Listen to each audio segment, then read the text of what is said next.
बिस्मिल्लाहिर्रहमानिर्रहीम, अस्सलाम वालेकुम, वेलकम टू माय चैनल। आज की जो मेरी वीडियो है वो पीएससी और एसएससी जॉब्स की फ़ाइनल सिलेक्शन और जीएचयू में जो जॉब्स आई हुई हैं एज ए सिविलियन उनके बारे में है। तो उन जॉब्स पे अप्लाई करने का तरीका, उनके टेस्ट का तरीक़ाकार और पीएससी एसएससी जॉब्स के बारे में जो फ़ाइनल सिलेक्शन हुई उसके बारे में हम आपको मुकम्मल बताएँगे, तो वीडियो को एंड तक देखिएगा। सबसे पहले बात करते हैं पीएससी और एसएससी जॉब्स के हवाले से। तो आपको पता है कि थ्रू आउट मेरे चैनल से पहले दिन से ही मैं इस हवाले से आपको अपडेट दे रहा हूँ, जब से ऐड आया है सिलेबस के मुतालिक, टाइपिंग टेस्ट के मुतालिक, सारी चीज़ों के मुतालिक। तो अब जो जैसे मैंने स्केड्यूल बताया था आप लोगों को कि 30 तारीख को इसका फ़ाइनल रिज़ल्ट अनाउंस हो जाएगा और ऐसे ही हुआ है। तो उसके अकॉर्डिंग अब कुछ रिज़ल्ट्स हैं वो मैं आप लोगों से शेयर कर रहा हूँ। तो इसमें जो सबसे पहली मेन बात वो ये है कि कुछ ऐसे स्टेशन थे, बल्कि बहुत सारे ऐसे स्टेशन थे जहाँ पे जो नंबर ऑफ़ कैंडिडेट्स हैं वो उनके पूरे नहीं हुए। मिसाल के तौर पर अगर उनको रिक्वायर चाहिए थी 10 नंबर ऑफ़ पोस्ट चाहिए थी, तो वहाँ पे 4 या 5 जो है उनकी कैंडिडेट की फ़ाइनल सिलेक्शन हुई है, मतलब वहाँ पे 4 या 5 सीट बच गई हैं। तो ये मैं आप लोगों से कुछ डिस्ट्रिक्ट के रिज़ल्ट भी शेयर करूँगा। सब डिस्ट्रिक्ट के जो हैं रिज़ल्ट शेयर करना पॉसिबल नहीं है, क्योंकि फिर इस तरह वीडियो काफ़ी लंबी हो जाएगी। तो सबसे पहले जो इशू इसमें आया है वो ये है कि अक्सर जो स्टूडेंट्स हैं वो कह रहे थे कि हमने इंटरव्यू की, हमें कॉल आई है और उसके बाद हमें सेलेक्ट नहीं किया गया, हालांकि जो हमारी सीट्स थी वो वैसे ही रह गई हैं। मिसाल के तौर पे जैसे ये मुल्तान की आपके सामने है कि 81 थी इसके अंदर पीएसए की सीट्स, और जो इसके अंदर सिलेक्शन हुई है वो सिर्फ 18 की हुई है, यानी कि 53 जो सीट्स थी, 53-54 वो वेकेंट रह गई हैं। और इसी तरह एसएसए के लिए भी 18 थी और जो उनकी नंबर ऑफ़ सीट्स फिल हुई हैं वो 10 हैं, यानी कि 8 यहाँ पे भी वेकेंट रह गई हैं। तो इसकी जो बेसिक वजह है, पहले अक्सर जो कैंडिडेट इसका भी गिला कर रहे थे, तो इसकी जो बेसिक वजह थी वो ये थी कि उन स्टूडेंट्स की, उन कैंडिडेट्स की फ़ाइनल सिलेक्शन हुई है जिनका टाइपिंग टेस्ट जिनके दोनों पास थे, उर्दू का भी पास था, इंग्लिश का भी पास था और उसके साथ साथ उनका जो है इंटरव्यू भी अच्छा हुआ था। और जो इंटरव्यू पे मोस्टली बुलाए गए थे वो ऐसे थे, क्योंकि इनका एक इशू ये भी आया था कि एक दफ़ा कुछ स्टेशन पे हुआ था कि टाइपिंग टेस्ट में नंबर ऑफ़ कैंडिडेट्स काफ़ी कम पास हुए थे, तो फिर उनको दोबारा से कंडक्ट करना पड़ा था टाइपिंग टेस्ट का। तो अब जो दोबारा कंडक्ट हुआ है उसके अंदर भी कुछ ऐसे स्टूडेंट्स थे जिनका दोबारा भी एक पास हुआ है, मतलब इंग्लिश पास हुआ है या उर्दू पास हुआ है, तो उनको उन्होंने इंटरव्यू के लिए तो कॉल कर दी है, लेकिन उनको जब फ़ाइनल सिलेक्शन, फ़ाइनल कॉल आई है, उनको जब फ़ाइनल लिस्ट लगी है तो उनके उसके अंदर उनका नाम नहीं था। यानी कि जिनकी सिलेक्शन हुई है उनका टाइपिंग टेस्ट उर्दू, इंग्लिश और टेस्ट तो रिटन तो उनका वैसे ही पास था और इसके अलावा उनका इंटरव्यू भी अच्छा हुआ था, तो सिर्फ उनकी सिलेक्शन हुई है। तो अब अगला सवाल ये है कि जो सीट्स रह गई हैं अब उनका क्या स्टेटस होगा ऐड के हवाले से, वो भी मैं आपको उस हवाले से भी गाइडलाइन दूंगा। पहले ये मैं आप लोगों से शेयर कर लूँ कि बखर के अंदर पीएसए की 17 सीट्स थी और इसके अंदर 16 फिल हुई हैं, तो बखर के अंदर एक रह गई है इसके अंदर, और एसएसए की एक थी और वो फिल हो गई है। तो ये मालूमात मैं आप लोगों से शेयर कर रहा हूँ, फिर जब मैं आपको इश्तिहार के ऐड के बारे में बताऊँगा तो ये उसके लिए काफ़ी कारआमद होगी मालूमात के, ये जहाँ पे ज़्यादा नंबर ऑफ़ सीट्स रह गई हैं तो उनके लिए वो है वो ज़्यादा फ़ायदा मंद होगा। विहाड़ी की बात करें तो वहाँ पे नंबर ऑफ़ सीट्स थी पीएसए की 27-19 फिल हुई हैं, और इसके अलावा खुशाब की 17 थी, उसके अंदर 5 फिल हुई हैं, इसकी 12 वेकेंट हैं। एसएसए की एक फ़िल हो गई है। बहावल नगर की 30 थी, 27 फिल हुई हैं, एसएसए की इनकी भी फिल हो गई हैं दोनों। सरगोदा की 43 सीट्स थी और 9 फिल हुई हैं, और इसके अलावा मियाँ वाली की 37 थी, इसके अंदर 12 सेलेक्ट हुए हैं। पाकपतन की 25 थी और 22 सेलेक्ट हुई, इनके अंदर भी 3 हैं। कसूर की भी 18 थी और इसके अंदर 13 सेलेक्ट हुए, और पाकपतन के अंदर तो एसएसए की सीट्स जो थी वो वैकेंट ही नहीं थी, मतलब उन्होंने अनाउंस ही नहीं की थी, तो वो उसका स्टेटस 0 है।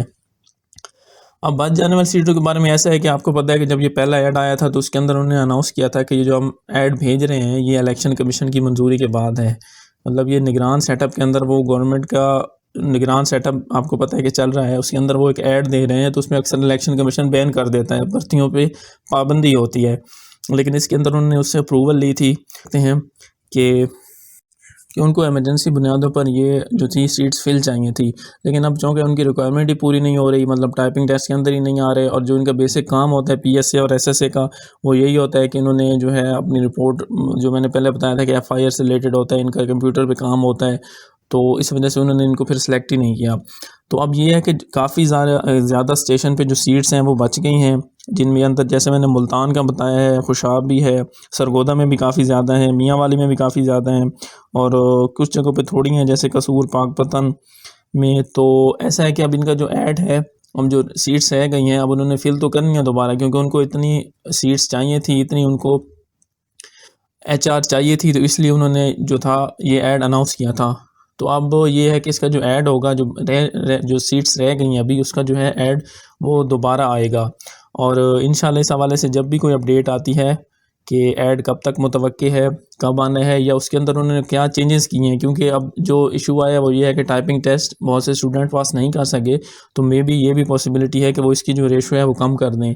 मतलब उर्दू के अंदर अगर उन्होंने 25 वर्ड्स पर मिनट रखा हुआ था तो वो 20 कर सकते हैं, इंग्लिश के अंदर 25 कर सकते हैं, मतलब उसकी वो रेशो कम कर सकते हैं। या रिटन टेस्ट के अंदर अगर उनको लगा कि रिटन टेस्ट के अंदर भी काफ़ी स्टूडेंट्स फेल हुए हैं, तो वो नेक्स्ट टाइम जो है वो रिटन टेस्ट भी ईजी बना सकते हैं। या ऐसा काफ़ी दफ़ा हो चुका है, एनटीएस के अंदर भी काफ़ी दफ़ा ऐसा हो चुका है कि नंबर ऑफ़ सीट्स अगर नहीं पूरी हो रही या उनके अंदर उनको वो जो है डिज़ायर्ड रिज़ल्ट नहीं मिल रहे, तो इसके अंदर वो चेंजेस कर लेते हैं। ये भी पॉसिबिलिटी है कि हो सकता है नेक्स्ट टाइम जो है टेस्ट जो है उनका पुलिस लाइन की बजाय सीटीएस एनटीएस, क्योंकि उसमें भी काफ़ी जो थे उनको मसला आ रहा था, स्टूडेंट्स कैंडिडेट ने काफ़ी ज़्यादा उसमें कंप्लेंट्स भी की हैं। तो इस हवाले से जैसे इसका ऐड आएगा, इस हवाले से जो भी अपडेट आएगी इंशाल्लाह इस चैनल पे आप लोगों से ज़रूर शेयर की जाएगी। तो अब बात करते हैं दूसरी जॉब के हवाले से जीएचक्यू के अंदर, उस पर भी आप लोग लाजमी अप्लाई करें जिन्होंने पीएसए और एसएसए के लिए की हो, क्योंकि ये भी आपसे रेलिवेंट है। इसके अंदर भी टाइपिंग स्पीड उन्होंने रिक्वायर की हुई है, इसकी भी जो है क्वालिफिकेशन वो सेम है। तो मैं आप लोगों से वो शेयर कर देता हूँ। ये आपकी स्क्रीन पे ऐड शो हो रहा है, जीएचक्यू के अंदर है, लेकिन civilian as a civilian jobs हैं, मतलब जनरल हेडक्वार्टर की ये जॉब्स हैं आर्मी के अंदर। तो इसके अंदर जो है असिस्टेंट, उसके लिए जो क्वालिफिकेशन चाहिए ग्रेजुएट चाहिए, और टाइपिंग स्पीड है 20 वर्ड्स पर मिनट। इसके अलावा कंप्यूटर लिटरेट है, कोई डिप्लोमा वगैरह कुछ भी रिक्वायर नहीं है, सिर्फ आपको कंप्यूटर का नॉलेज होना चाहिए। और ये नीचे लिखा हुआ है, ये हर पोस्ट के नीचे ऑलमोस्ट लिखा हुआ है कि 6 वीक बेसिक आईटी ट्रेनिंग या 3 मंथ 3 वीक्स जो भी है वो आपने सिलेक्शन के बाद करना है। मतलब आपके लिए अभी कोई वो रिक्वायरमेंट नहीं है कि आपके पास होना चाहिए, जब आपकी सिलेक्शन हो जाएगी तो फिर उसके बाद आपने वो डिप्लोमा करना है, कंप्लीट करना है अपने प्रोबेशन पीरियड में। एज लिमिट भी इसके अंदर 18 से 33 साल तक है। इसके अलावा नंबर ऑफ़ वैकेंसीज़ भी 23 है। और इसके अंदर एक और चीज़ भी है कि ये पूरे पाकिस्तान के लिए जो पीएसए और एसएसए की थी, चूँकि वो पंजाब पुलिस के अंडर आती थी तो वो पंजाब के लिए थी। तो इसमें ये पंजाब की जो है वो 11 है नंबर ऑफ़ सीट्स, सिंध की 2 हैं, और रूरल की अर्बन की 2 हैं, केपीए की 2 हैं, बलूचिस्तान के 2 हैं। यहाँ पे स्क्रीन पे शो हो रहा है। मेरिट जो है ओपन मेरिट पे 1 है। इसके अलावा जो है असिस्टेंट की, स्टैटिस्टिकल असिस्टेंट की हैं, उसके लिए भी ग्रेजुएट चाहिए, लेकिन वो आपका स्टेट या मैथ में होना चाहिए, मतलब आपका इलेक्टिव सब्जेक्ट होना चाहिए मैथ। उसके लिए 2 है नंबर ऑफ़ सीट्स। स्टेनोटाइपिस्ट की हैं, इसके लिए आपको शॉर्ट हैंड का वो है अलग से एक टेस्ट देना पड़ेगा। उसके अंदर पंजाब की 11 है, और इसी तरह बाकी जो है यूडीसी है, फ़ोटोग्राफ़र है, टेक्नीशियन नेटवर्किंग है। इसके अलावा लाइब्रेरी असिस्टेंट है, एलडीसी है। तो यूडीसी का भी इंटरमीडिएट है, मतलब कि जो सेम आपका पीएसए एसएसए के लिए रिक्वायर था, आईसीएस था आपका, उसमें तो आईसीएस लाजमी था। इसमें अगर एफए या इसके अलावा एफएससी या जो भी है, और उसके अलावा भी आप अप्लाई कर सकते हैं। इसके अंदर 25 वर्ड्स पर मिनट की स्पीड चाहिए। पंजाब की इसमें भी 10 हैं, सिंध और ऑलमोस्ट सेम ही है सब के अंदर।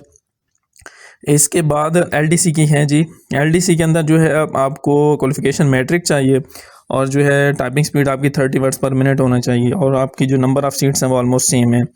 इसके अलावा सुपरवाइज़र की है, उसके लिए ग्रेजुएट और एक्स सर्विसमैन होना चाहिए। और इसके अलावा कुक की हैं, ट्रांसलेटर की हैं, और इसके अलावा भी टेक्नीशियन की भी हैं, सिक्योरिटी सुपरवाइज़र की भी हैं, इसके लिए एफएससी चाहिए। और इसके अलावा जो टेक्नीशियन है उसके लिए डीएई जो डिप्लोमा होता है इलेक्ट्रिकल में आपका या इलेक्ट्रॉनिक्स में, वो होना चाहिए, उसकी 1 नंबर ऑफ़ सीट्स है। तो इसके अंदर यूडीसी और एलडीसी और असिस्टेंट के अंदर आपके पास बहुत अच्छा मौका है। इसके लिए क्वालिफ़िकेशन भी इतनी रिक्वायर नहीं है, और टाइपिंग स्पीड भी 20-25 तक है, मतलब नॉर्मल है, इतनी कुछ ज़्यादा नहीं है। तो इसमें आप ज़रूर अप्लाई करें। इस पर अप्लाई करने का तरीका भी मैं आप लोगों से शेयर कर देता हूँ।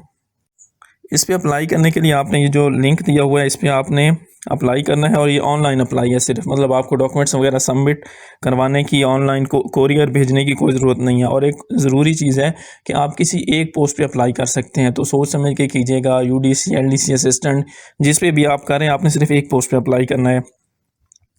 इसके अलावा आपने जो है अपना डाटा वगैरह वो है ध्यान से फिल करना है, क्योंकि जो है बाद में एडिट एक दफ़ा हो सकती है आपकी जो एप्लीकेशन है। अगर उसमें कोई गलती आ जाती है तो आप सिर्फ 1 टाइम एडिट का ऑप्शन है। आपकी जो ड्यूटी होगी आपकी सिलेक्शन के बाद वो सिर्फ रावलपिंडी और इस्लामाबाद में होगी, मतलब आपकी पूरी सर्विस जो है वो रावलपिंडी और इस्लामाबाद के अंदर ही होगी, ठीक है। और इसके अलावा जी इसका जो टेस्ट होगा वो रावलपिंडी, लाहौर, कराची और कोयटा के अंदर होगा। तो ऑलमोस्ट मतलब एक एक प्रोविंस से उन्होंने एक सिटी सेलेक्ट किया हुआ है। तो आप पंजाब वालों के लिए लाहौर ही है, आप अप्लाई करें और आपका जो टेस्ट होगा वो लाहौर में होगा। इसके अलावा ऑनलाइन अप्लाई है वो जैसे कि मैंने पहले बता दिया है। और इसके अलावा इसकी लास्ट डेट है वो 16 अक्टूबर है, 16 अक्टूबर इसकी लास्ट डेट है। तो इस पर आप ज़रूर अप्लाई करें। जिनका PSC SSC का टेस्ट अगर पास नहीं हुआ, उनकी सिलेक्शन नहीं हुई, या अदरवाइज़ उसके अलावा भी अगर आप इस पर अप्लाई करना चाहते हैं तो आप अप्लाई कर सकते हैं। बाकी आपको वीडियो अच्छी लगी तो वीडियो को ज़रूर लाइक कीजिएगा, चैनल को सब्सक्राइब कीजिएगा। थैंक यू, अल्लाह हाफिज़।